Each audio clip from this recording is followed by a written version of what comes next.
Olá, amigos e irmãos, muito boa noite. Recebam a graça e a paz do Senhor Jesus.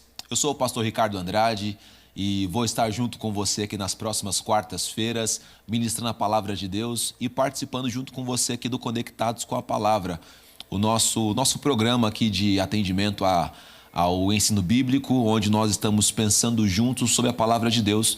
E esse ano voltados para a vida que frutifica, uma vida que dá frutos para a glória de Deus, como Jesus ensinou lá em João capítulo número 15, né? Que o fato de eu dar fruto, você dar fruto, nós darmos frutos, isso glorifica a Deus. E nessa série de estudos que eu vou estar aqui junto com vocês, nós vamos meditar, pensar juntos aqui sobre a vida de Samuel, a história do livro de Samuel. São 8 episódios, 8 capítulos, onde a gente vai estar compartilhando coisas da palavra de Deus. Então eu quero pedir aí o seu envolvimento, quero pedir um pouquinho da sua atenção, pedir que você se concentre nas coisas que Deus tem para falar com você e que você preste muita atenção. Se você está pegando hoje, de repente, no meio desses estudos, são 8 estudos, como eu disse, volta um pouquinho, entra lá na nossa playlist lá e assiste aquilo que Deus já ministrou, aquilo que Deus já falou através dos estudos aqui para abençoar a sua vida, tá certo? Estamos começando mais uma série, mais uma temporada aqui do Conectados com a Palavra, com o intuito sempre de abençoar a sua vida.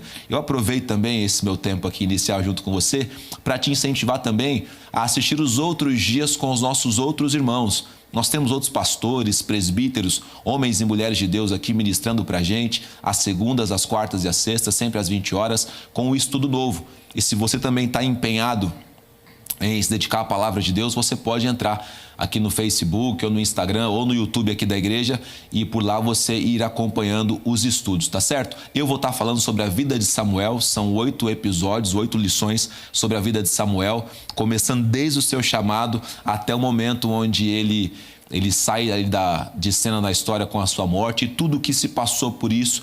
Muitas histórias bíblicas poderosas, coisas grandes de Deus, e eu quero te convidar para estar junto comigo nessa jornada, tá certo? Então, fica ligado aí, conectado com a palavra, porque Deus vai falar com você e Deus vai te abençoar no nome de Jesus.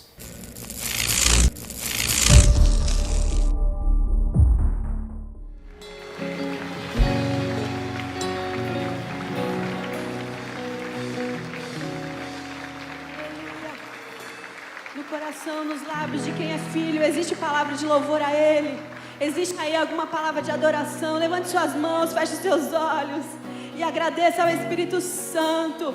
Agradeça ao Filho de Deus por ter se revelado ao seu coração. E hoje podemos ser herdeiros, chamados de filho. Chamados de filho.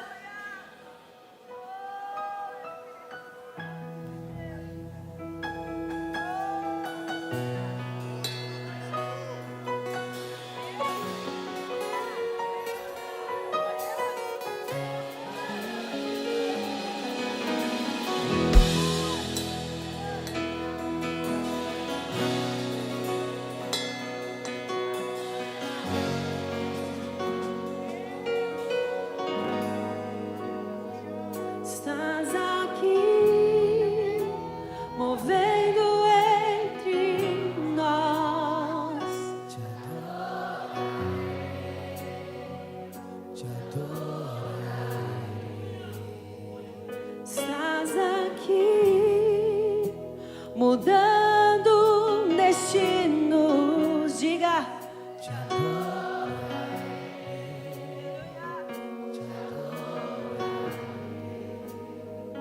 estás aqui, operando milagres. Te adorarei. O Senhor é poderoso. O Senhor é maravilhoso. Estás aqui, transformando nós. Te adorarei, te adorarei.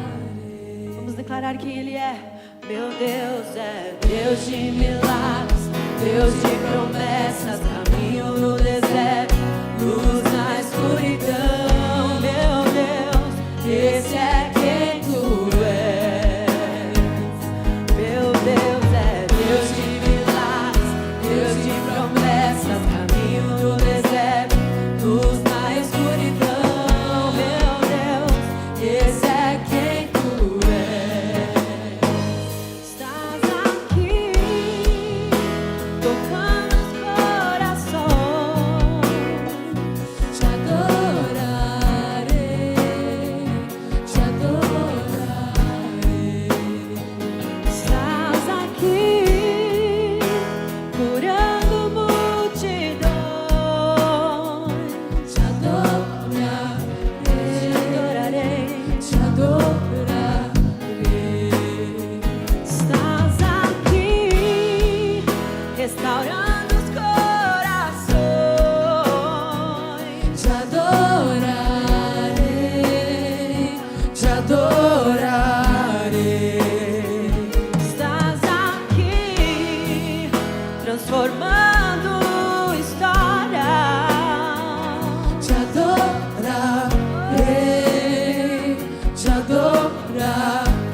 promessas, caminho no deserto, luz na escuridão. Meu Deus, esse é quem nós cremos em quem tu és. Meu Deus é Deus de milagres, Deus de promessas, caminho no deserto, luz na escuridão. Meu Deus, esse é quem tu és. Ele está entre nós, estás aqui, passeando em nosso meio.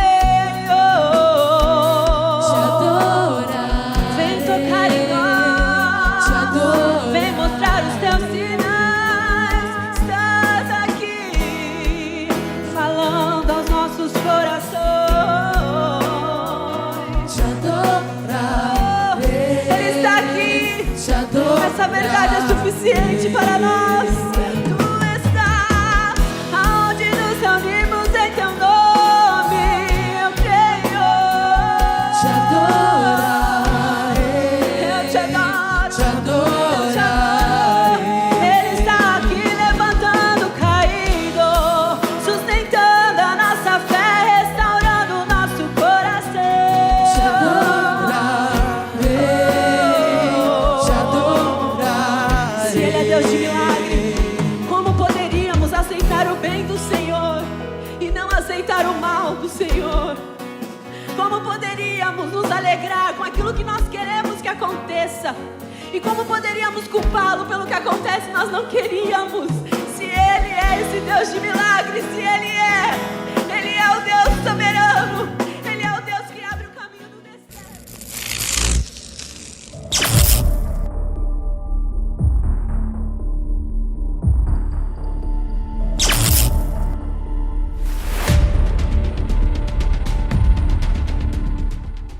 Olá, meus amigos e irmãos, recebam a graça e a paz do Senhor Jesus. Uma boa noite para você, que Deus te fortaleça. Estamos começando mais uma quarta-feira abençoada, graças a Deus, o programa Conectados com a Palavra. E agora eu quero compartilhar com você uma palavra da parte de Deus. Nós temos aprendido, ouvido, falado aqui toda quarta-feira sobre como frutificar observando a vida, a história do profeta Samuel. Na verdade, olhando para esse livro de 1 Samuel, e buscando aqui subsídios poderosos para a minha existência, para a sua existência, para como ser um crente melhor, como ser um crente que dá fruto, como ser um irmão que abençoa outras pessoas. E vamos aprendendo aqui, dia após dia, como ser esse tipo de pessoa, né, com a palavra de Deus e com aquilo que Deus quer falar com a gente. Nessa quarta-feira, eu quero falar com vocês sobre pessoas frutíferas lutam com os seus sentimentos,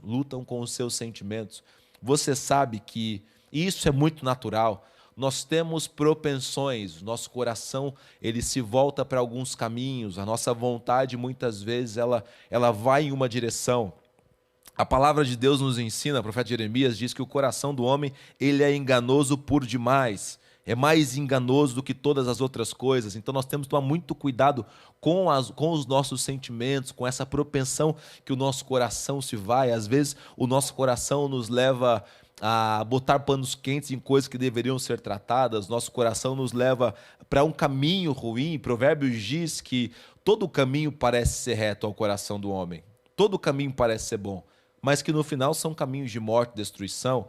A Bíblia diz que nós devemos fazer planos, no mesmo Provérbio 16, se não me engano, diz que fazemos planos, mas a resposta vem do Senhor. Por quê? Porque o nosso coração pode tomar por algum caminho. Nós queremos muitas vezes ir por alguns caminhos, levados pelos nossos sentimentos, levados pelas nossas emoções. E nós precisamos ter cuidado com isso. E hoje, esse texto aqui de hoje, ele fala sobre isso, sobre como nós, para sermos frutíferos, precisamos lutar muitas vezes contra os nossos sentimentos. Para fazer aquilo que Deus quer, nós temos que muitas vezes lutar contra os nossos sentimentos. Talvez você já viveu alguma coisa nesse sentido, onde o teu coração, a tua vontade, o teu querer seguiam por uma direção, mas por outro lado você tinha a voz de Deus, ou muitas vezes a palavra de Deus, dizendo não, o caminho com certeza é outro. Você conhece Gênesis 12, quando Deus chama Abraão, e com certeza o sentimento de Abraão era o sentimento de ficar onde ele já era rico, onde ele já era próspero, onde as coisas dele já estavam funcionando, onde a vida dele já estava toda estabelecida, perto dos seus parentes, perto dos seus amigos, talvez o lugar onde ele cresceu, mas a voz de Deus seguia uma outra direção. Com certeza o sentimento de Abraão, lá em Gênesis 22, se eu não me engano também, quando Deus pede para que ele dê o seu filho de volta para Deus, com certeza o sentimento de Abraão deve ter sido o sentimento de: caramba, meu filho, quantos anos que eu demorei para tê-lo, né? A vontade de estar perto dele, mas Deus havia dado uma ordem, e é sobre isso, exatamente sobre isso, que eu quero pensar com você nessa noite, nesse texto, o texto de hoje, que eu não indiquei ainda, é 1 Samuel, capítulo 15. 1 de Samuel, melhor dizendo, primeiro livro de Samuel, não é uma carta, é um livro, capítulo de número 15. Eu quero ler só um versículo para a gente poder entender um pouco do contexto e depois pensar junto com você nesse capítulo todo aqui. E quero ler o versículo 10. O versículo 10 acho que sintetiza bem aqui o que está acontecendo e você vai conseguir entender. O versículo 10 está dizendo o seguinte: então o Senhor falou a Samuel: arrependo-me de ter posto Saul como rei, pois ele me abandonou e não seguiu as minhas instruções. Samuel ficou irado e clamou ao Senhor toda aquela noite. O contexto aqui, mais uma vez, da vida de Saul é um contexto de desobediência, é um contexto de irreverência, é um contexto de rebeldia contra Deus. É um contexto de um rei que foi levantado por Deus, mas decidiu fazer as coisas da sua forma, não obedecia a Deus, não atendia ao querer de Deus. E do outro lado você tem um profeta que foi levantado por Deus para chamar Saul, se encontrou com Saul. Tenho certeza absoluta disso que eu estou te dizendo. Samuel amava por demais Saul. Samuel deveria ter um carinho por Saul. Samuel deveria ter um apreço muito grande por Saul. E agora Deus fala com Samuel aqui: olha, Samuel, eu me arrependi de ter colocado Saul como rei de Israel, porque ele me abandonou. E aí o texto diz que Samuel ficou irado. Ficou irado e clamou ao Senhor aquela noite toda. Samuel não poderia ser agora tomado, dirigido e conduzido pelos seus sentimentos. Ele precisava ser conduzido agora por aquilo que era a voz de Deus, a direção de Deus, o querer de Deus. E o texto nos indica coisas que Samuel precisou tratar na vida de Saul, precisava tratar na vida de Saul, o que nos ensina também que nós precisamos tratar das situações que estão nas pessoas que estão ao nosso redor. Nós não podemos fazer vista grossa, não podemos. E na história de Saul você vai encontrando o que Samuel precisou tratar em Saul para que ele não pudesse viver conduzido e dirigido pelos seus sentimentos. Primeiro que Deus é muito claro, muito específico. Quando você olha aqui no versículo de número 3, Samuel 15:3, está dizendo o seguinte: agora vão, ataquem os amalequitas e consagrem ao Senhor para a destruição tudo o que lhes pertence. Poderia ficar em aberto se fosse só até aqui, mas o texto segue: não os poupem, matem homens, mulheres, crianças, recém-nascidos, bois, ovelhas, camelos, jumentos, ou seja, façam uma matança total. Não vai ter ninguém que vai ficar para trás. Queimem as casas, matem as crianças, acabem com todos eles, acabem com todo esse povo, acabe com todos os amalequitas. E aí o texto vai seguindo, diz que Saul convoca o povo, diz que Saul chama o pessoal, e aí o verso 7 diz que ele atacou os amalequitas por todo o caminho, desde Avilá até Sur, a leste do Egito. Capturou vivo Agag, rei dos amalequitas, e exterminou o seu povo. Mas Saul, e o texto bíblico ele não deixa nada escondido, mas Saul e o exército pouparam Agag, e o melhor das ovelhas, e dos bois, e dos bezerros gordos, e dos cordeiros. Pouparam tudo o que era bom, mas tudo o que era desprezível e inútil, destruíram por completo. Ou seja, já entraram por um caminho de desobediência. Entraram por um caminho de não fazer aquilo que Deus queria. E a primeira coisa que eu e você, para não viver debaixo de sentimentalismo, de condução do coração, de emoções, devemos tratar é a desobediência. Nesse caso aqui em específico, é a desobediência. No seu caso pode ser outra coisa, mas nós estamos olhando para esse texto. Nesse caso é a desobediência. E eu preciso tomar cuidado, Samuel precisava tomar cuidado para não fazer uma vista grossa só porque ele tinha um sentimento muito bom acerca de Saul. Meu querido, a desobediência, ela é um dos piores pecados que o ser humano pode exercer e viver. Muitas vezes nós encontramos com pessoas que são desobedientes. E na nossa escala, talvez, de valores de pecados sérios contra Deus, a desobediência não está mais no lugar que ela deveria estar. Mas olha o que esse mesmo texto aqui diz sobre a desobediência. Olha o que diz aqui o verso número 22. Samuel, porém, respondeu, um pouquinho mais para frente. Acaso tem o Senhor tanto prazer em holocausto, em sacrifícios, quanto em que se obedeça à sua palavra? A obediência é melhor do que o sacrifício, e a submissão é melhor do que a gordura de carneiros.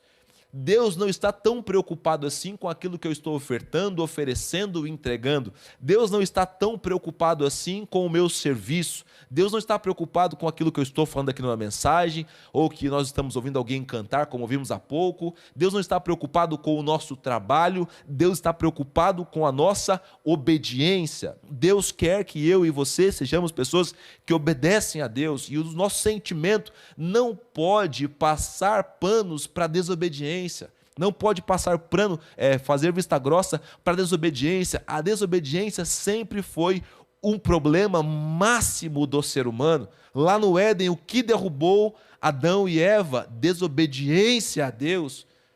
Toda a história que você vai encontrando são pessoas vivendo a desobediência a Deus e por isso estão tomando caminhos tortuosos. Que Deus tenha misericórdia de nós.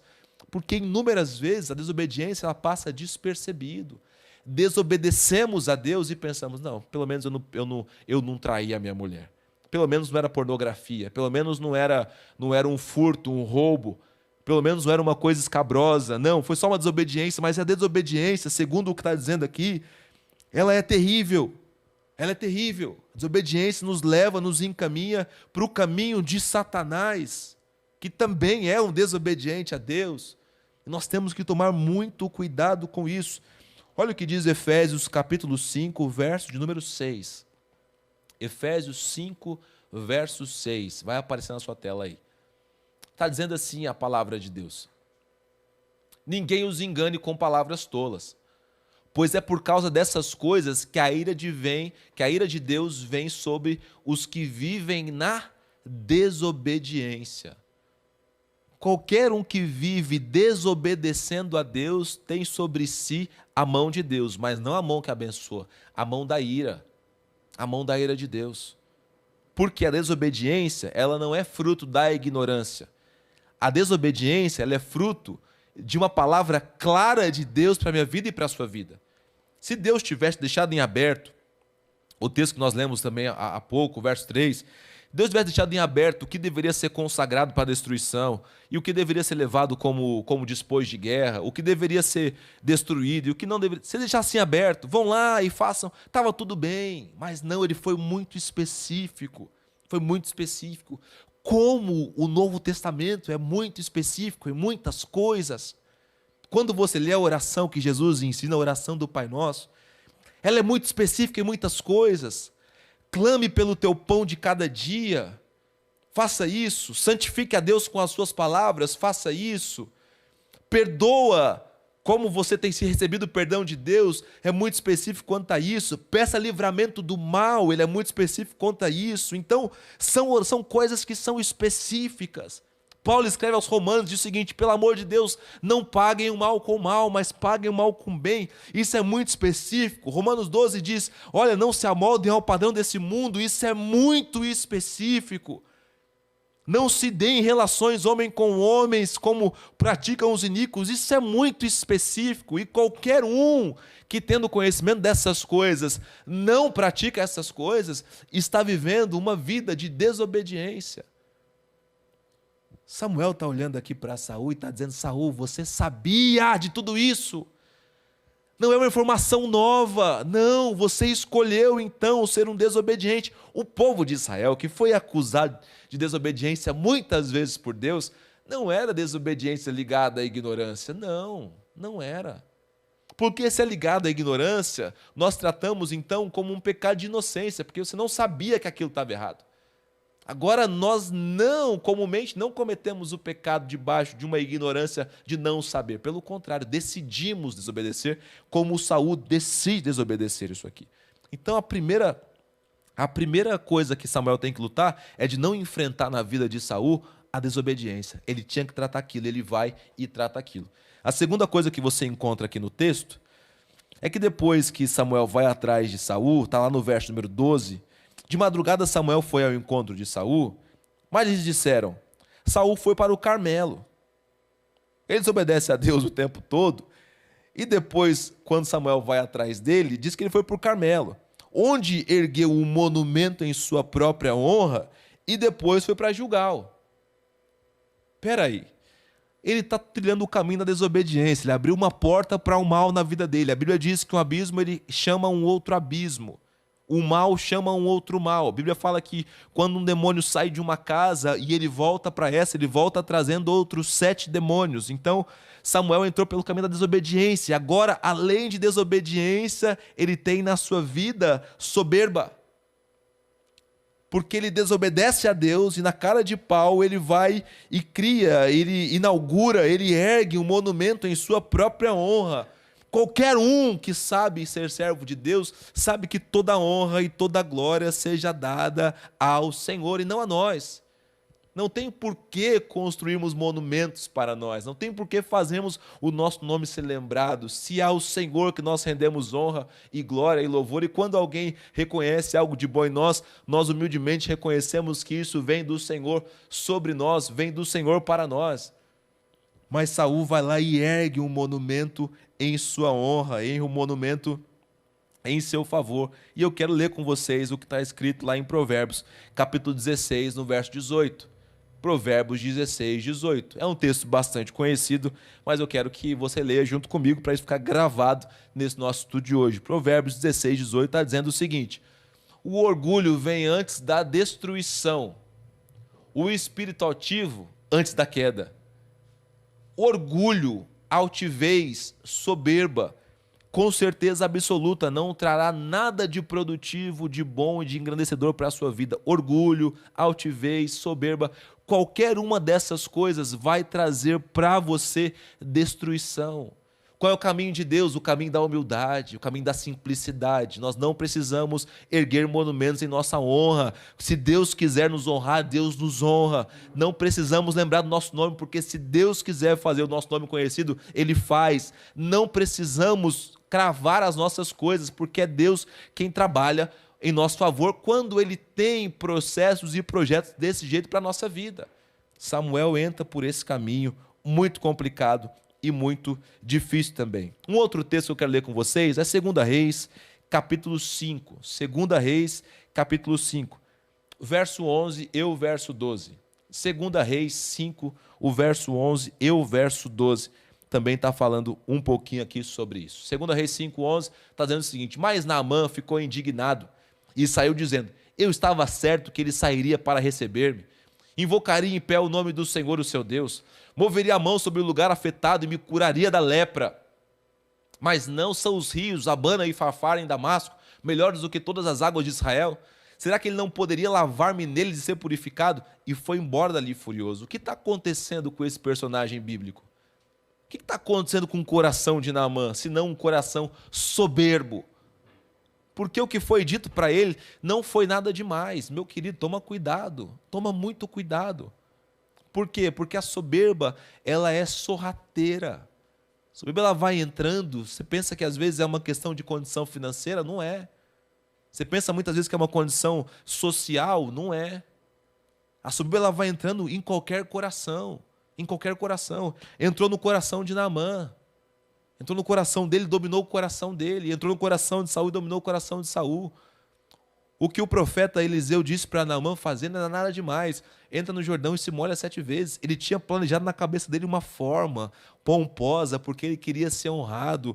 O que Deus falou para Saul fazer, para aquela história, para aquela época, para aquele tempo, era algo normal, mas na cabeça dele, erguer eleger um monumento em seu nome era mais importante. Toma cuidado, meu querido. Toma cuidado, porque a soberba, ela só tem um destino: preceder destruição e preceder ruína. Sempre quando a soberba toma o nosso coração, nós estamos a um passo da destruição, e a única coisa que pode nos livrar disso é um alerta de Deus, como nós estamos tendo nessa noite, e também uma condição de humildade, de reconhecimento disso e de pedir perdão para Deus. Samuel não poderia ser tomado pelos seus sentimentos aqui e não tratar também da soberba. Olha ao seu redor, veja as coisas que estão acontecendo e não se exime de tratar delas. Uma terceira situação que nós estamos encontrando aqui na história de Samuel é que ele, por conta própria, por conta do verso número 3, por ter entrado pelo caminho da desobediência, pelo caminho da soberba, ele entrou também pelo caminho da rebeldia. O que é rebeldia, pastor? O dicionário define rebeldia como a recusa a reconhecer a devida autoridade. Recusa a obedecer a uma devida autoridade. Reconhecer e obedecer uma autoridade. É quando você, por conta própria, diz: eu não quero reconhecer isso. Isso chama rebeldia. Autoridades que são instituídas sobre nós, dentro do contexto eclesiástico, pastores, pessoas que Deus levantou, se nós não estamos sujeitos a elas, se Deus as levantou, nós estamos em rebeldia. Dentro de um consenso democrático, de país, se nós não estamos sujeitos às autoridades que Deus instituiu, nós estamos em rebeldia.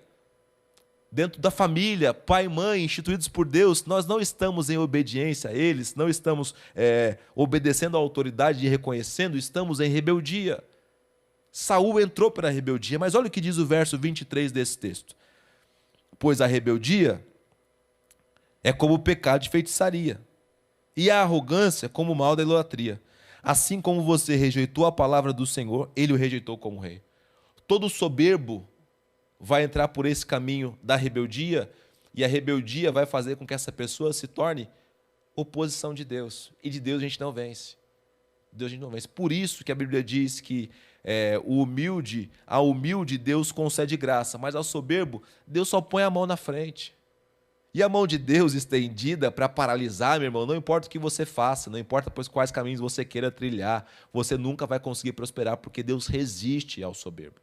O soberbo vai caminhar para a rebeldia, por conta própria, ignorar a autoridade de Deus, por conta própria, desobedecer a Deus, por conta própria, fazer aquilo que Deus não quer.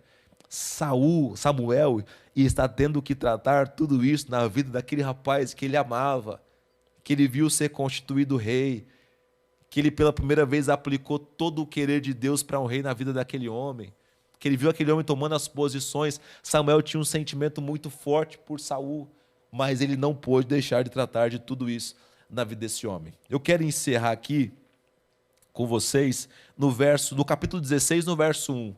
Só para encerrar essa mensagem, nosso tempo aqui já deu, só para encerrar essa ministração aqui, para você ver o quanto que Samuel gostava de Saul, quanto Samuel tinha um apreço por Saul. Olha o que diz o verso 1 do capítulo 16 aí. O Senhor disse a Samuel: até quando você irá se entristecer por causa de Saul? Só até aí tá bom. Depois tem uma explicação de Deus aí para Saul, para Samuel. Mas Samuel estava entristecido ainda com o Saul. Eu não sei quanto tempo se passou depois disso. A Bíblia não explica, né, quanto tempo que se passou, mas talvez foram meses, quem sabe anos. Mas o coração de Samuel estava entristecido por causa de Saul. Porque ele apostava, ele gostava, ele queria ver aquele rapaz dando certo, frutificando.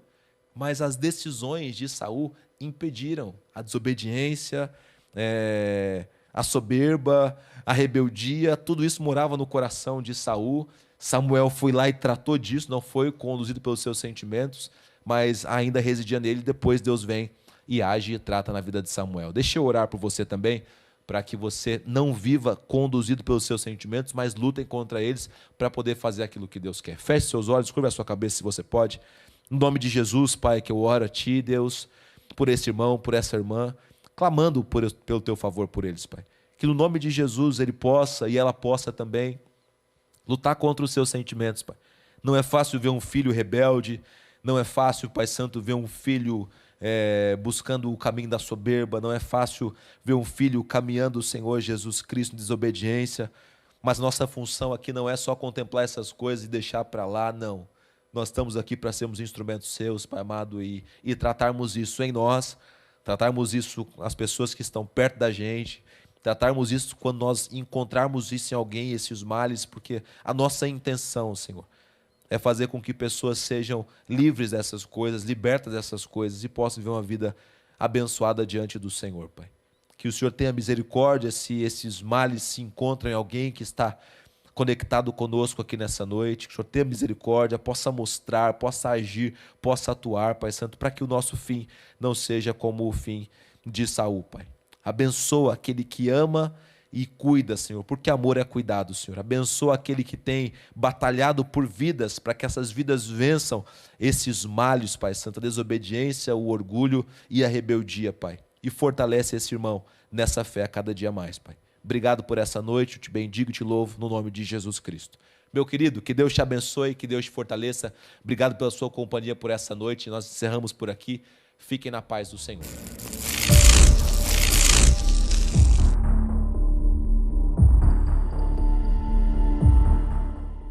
Amados irmãos, paz do Senhor Jesus novamente. Quero falar agora com vocês sobre o nosso momento de contribuição, ofertas e dízimos. E quero fazer isso olhando para a carta do apóstolo Paulo aos Coríntios, segunda carta, capítulo número 8. Vamos ler alguns versículos aqui e depois pensar em cima deles, tá certo? Versículo 1 está dizendo o seguinte: agora, irmãos, queremos que vocês tomem conhecimento da graça que Deus concedeu às igrejas da Macedônia. No meio da mais severa tribulação, a grande alegria e a extrema pobreza deles transbordaram em rica generosidade, pois dou testemunho de que eles deram tudo quanto podiam e até além do que podiam. Por iniciativa própria, eles nos suplicaram insistentemente o privilégio de participar da assistência dos santos. A assistência dos santos. A igreja da Macedônia era uma igreja pobre, uma igreja passando por diversas situações, uma igreja complicada, mas olha como Paulo explica toda essa situação para mostrar o privilégio que eles têm. Olha como Paulo usa aqui as palavras: quero que vocês tomem conhecimento da graça que Deus concedeu às igrejas da Macedônia. O projeto de Deus é que nós enxerguemos o fato de participarmos com dízimos, ofertas, contribuições voluntárias ou projetos especiais no reino de Deus como uma graça de Deus para a nossa vida. Na palavra de Deus é muito claro isso, que é melhor dar do que receber. Então é um privilégio para quem está participando, para quem está doando, para quem está ofertando, para quem está dizimando. É um privilégio para você participar disso. E é muito importante que você enxergue isso como o Espírito Santo quer que você enxergue. Não como um pesar, não com tristeza, não com uma amargura, não como se estivesse pagando ali uma conta, um boleto, não. Mas com uma alegria no seu coração por ser um participante disso e enxergar isso como uma chance, uma oportunidade que Deus te dá de graciosamente participar de algo poderoso. Participar da obra de Deus nessa terra, do plano de Deus para a minha vida, para a sua vida e para centenas de milhares de pessoas que estão aqui sendo atendidas por nós e em todos os lugares do mundo também alcançadas a partir do evangelho ao qual nós pregamos. Então isso é um privilégio para a gente, não é um pesar para a gente, é um privilégio para a gente. Segunda coisa que Paulo ensina aqui é que a igreja da Macedônia estava passando por uma severa tribulação, chegando ao ponto de alguns deles viverem pobrezas. Então não é o nosso estágio que vai definir se eu quero participar ou se eu não quero participar. É o meu coração que define isso. E o nosso coração tem que estar como estava o coração dos macedônios aqui, um coração que transborda em generosidade. Um coração que transborda no querer fazer. Um coração que tem o desejo de se aplicar e se dedicar para fazer alguma coisa. Eu não entendo que, de repente, a maior oferta de todas aquelas que Paulo recolhia fosse a oferta dos macedônios. Mas era uma oferta relevante porque trazia no seu bojo, no seu contexto, essa realidade e essa verdade. E a nossa participação tem que trazer isso. Daquilo que nós podemos fazer, muito ou pouco, fazermos com generosidade, com entrega, com desejo, com vontade. Jesus conta a história da viúva que dá ali as suas moedas, a sua ofertinha, né? Como nós ensinamos as crianças. E Jesus diz, ela deu muito mais do que todos. E tinham muitas outras pessoas ali ofertando muito mais do que ela. Mas ela fez com entrega, ela fez com generosidade. Essa palavra tem que estar guardada muito bem no nosso coração no que diz respeito às ofertas. Tem que ser sempre uma oferta generosa. Generosidade não tem a ver somente com volume, com tamanho, com cifrão, com cifra. Não. Generosidade tem a ver com a entrega do coração. Por fim, o apóstolo Paulo diz que, por iniciativa própria, eles nos suplicaram insistentemente o privilégio de participar da assistência dos santos. Iniciativa própria, suplicaram insistentemente porque perceberam que aquilo era um privilégio, participar da assistência dos santos. Cara, se isso não mudar a nossa concepção, meu amigo, minha amiga que está aí me assistindo, isso tem que mudar a nossa concepção. O entendimento sobre esse momento é um privilégio para cada um de nós participar disso. É um privilégio para mim, para você ser um participante da obra de Deus, da expansão do reino de Deus e da implantação do reino de Deus nessa terra. Se eu enxergar como um privilégio, eu vou participar com alegria, eu vou participar com generosidade, eu vou participar e vou fazer como a palavra de Deus quer que eu participe, como a palavra de Deus quer que eu faça. Se você agir dessa maneira, a sua oferta será recebida nos céus, você vai ser muito abençoado e com certeza aquilo que você entrega não será somente uma oferta financeira, material, mas será uma semente espiritual que trará para você colheita e abundância sobre a sua vida e sobre a sua casa. Então eu quero te abençoar agora, no nome de Jesus Cristo, e pedir que Deus te dê recompensa, que Deus te fortaleça e que Deus te abençoe, que você continue no propósito correto de viver sendo um abençoador do reino de Deus. Daqui a pouco vai aparecer na tela também as nossas contas bancárias aí e que você possa participar, você que está à distância, através do seu Pix ou da sua transferência bancária normal, e que Deus abençoe a sua vida. Recebe a bênção de Deus sobre a sua família, sobre a sua casa e sobre a sua história, no nome de Jesus Cristo.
Meu amado irmão, então é isso. Guarda no seu coração essa mensagem, guarda no seu coração essa palavra, que Deus te abençoe. Hoje estamos encerrando por aqui o Conectados com a Palavra. Semana que vem, se Deus permitir, nos agraciar, nós voltamos às 8 horas novamente. Sexta-feira tem um outro estudo com outro irmão e você pode acompanhar também. Segunda-feira também. Como eu disse a princípio, você pode segunda, quarta e sexta entrar aqui às 8 horas da noite. Vai ter sempre alguém para ministrar uma palavra dentro de um estudo sequencial para abençoar e fortalecer a sua vida. Que Deus te abençoe, te dê uma semana de paz, um dia abençoado, uma noite de descanso cheia da graça dele e que Deus te fortaleça. Forte abraço e até mais.